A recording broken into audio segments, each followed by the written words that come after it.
અને સમાચારમાં આગળ વાત કરી સુરતમાં સતત બીજા દિવસે રત્ન કલાકારોએ વિરોધ કર્યો છે। રત્ન કલાકારોએ કામથી અળગા રહી વિરોધ નોંધાવ્યો। 25% પગાર વધારો નહીં થાય ત્યાં સુધી વિરોધ કરવામાં આવશે। પગાર વધારો ન થાય ત્યાં સુધી કામથી તેઓ અળગા રહેશે।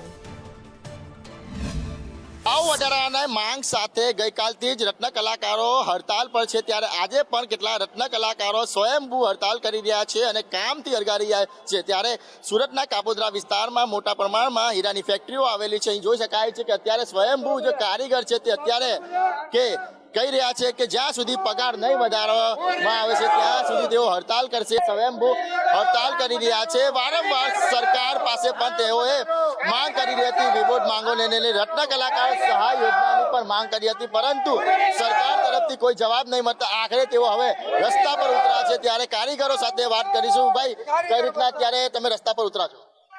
આમાં જોઈએ તો કારીગરોની બહુ હાલત બહુ ખરાબ છે। છેલ્લા 3 વર્ષથી આમના માયલું આવે છે, તો કારીગરો અત્યારે બહુ ખરાબ પરિસ્થિતિમાં સમય ગાળી રહે છે। બધી રીતે ભાવ વધતો જાય છે, આમાં કારીગરમાં ભાવ ઘટતો જાય છે, સાલુમાં હીરા મળતા નથી।